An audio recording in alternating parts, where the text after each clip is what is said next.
(2009년) 이탈리아 라킬라의 한 남자가 돌로 된 거리 위에서 춤추듯 깜빡이는 불빛을 보았습니다. 그는 즉시 무엇을 해야 할지 알았고 가족과 안전한 곳으로 피신했죠. 불과 몇 초 후 진도 8.3의 거대한 지진이 이 지역 전체를 강타했습니다. 이상한 불빛에 대한 그의 지식이 그와 가족의 생명을 구했습니다. 그렇다면 그 신비로운 경고는 무엇일까요? 수세기 동안 사람들은 그런 불빛들을 초자연적인 것으로 해석했습니다. 과학계는 그것을 심각하게 받아들이지 않았고 단지 잘못된 기억, 착각 혹은 그저 상상일 뿐이라고 무시했죠. 그 후 사진술이 발명되면서 점점 더 많은 지진 예측의 증거들이 나타났습니다. 감시 카메라와 스마트폰의 등장으로 이러한 증거의 양은 엄청나게 늘어났습니다. 이제 그 연관성이 분명해졌어요. 불빛이 보이고 난 후 지진이 일어났습니다. 그래서 전문가들은 마침내 그 사실을 진지하게 받아들이고 진실을 찾기 시작했습니다. 그들은 이러한 지진 시의 발광 현상, 즉 지진광에 대한 역사적 기록이 17세기까지 거슬러 올라간다는 것을 발견했습니다. 샌프란시스코 대지진 발생 전에는 희미한 무지개, 1811년 미주리주에 지진이 있기 전에도 불빛에 대한 보고도 있었어요. 수년간의 연구 후에도 오늘날까지도 지질학자들은 이 빛의 근원이 무엇인지 완전히 확신하지 못하고 있습니다. 그러나 5가지 유형의 불빛을 확인했어요.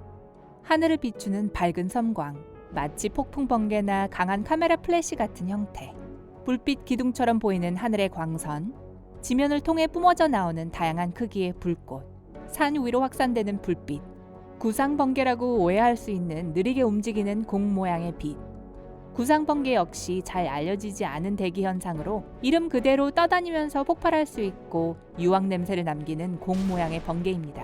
그러나 구상 번개와는 달리 지진광은 해가 없어 보입니다.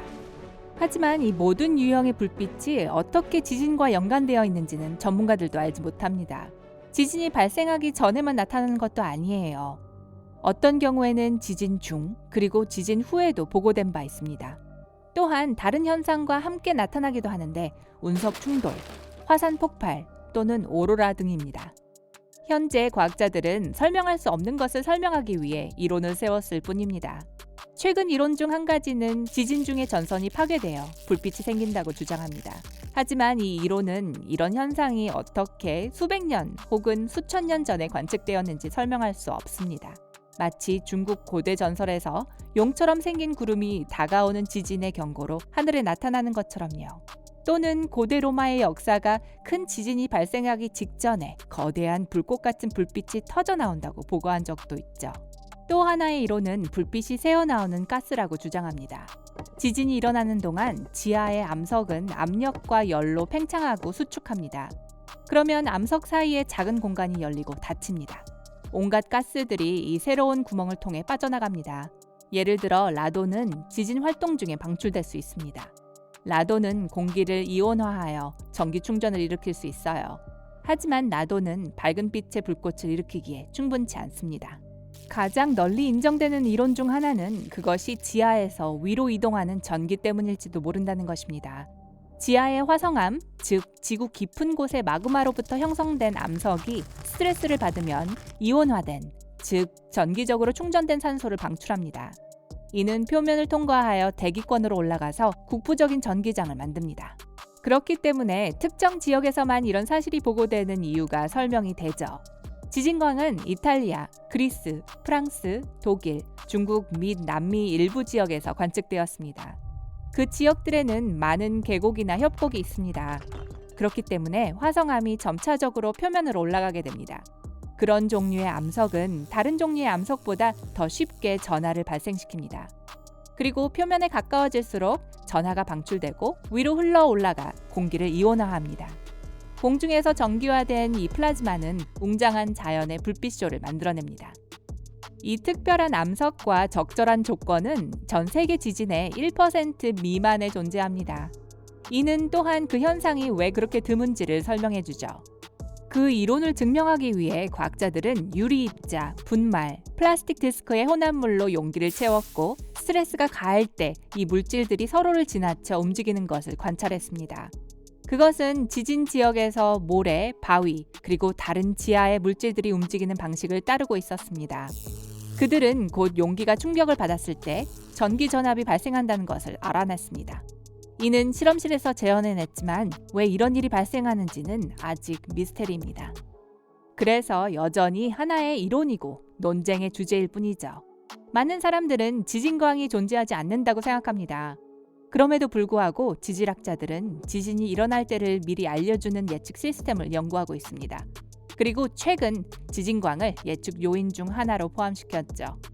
그렇다면 지진이 일어날 때 전문가들은 어떻게 행동하라고 조언할까요? 집에 있다면 첫 진동이 느껴지자마자 바닥에 엎드려 몸을 보호하세요. 튼튼한 테이블은 다른 가구에 떨어지는 조각들로부터 보호를 제공하기 때문에 가장 좋은 옵션입니다. 흔들림이 멈출 때까지 그 아래에 있으세요.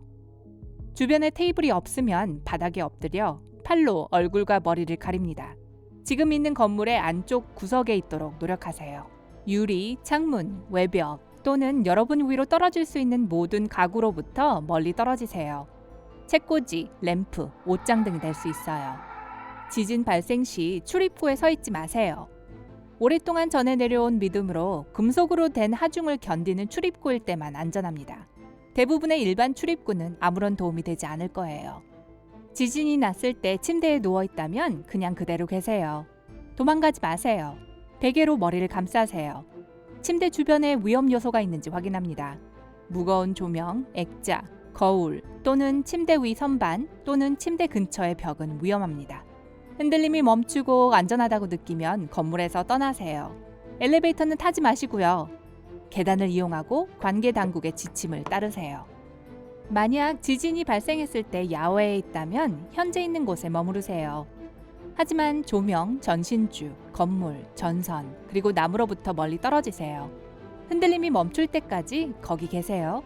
차 안에 있다면 안전한 공터에 주차하세요. 건물, 나무 또는 다리에서 멀리 떨어진 곳에요. 지역 라디오의 채널을 맞추고 도로가 손상되었는지 확인합니다. 최악의 경우 집안 잔해 속에 갇힐 수도 있습니다. 이때 여러분이 할 수 있는 최선은 가만히 있는 것입니다.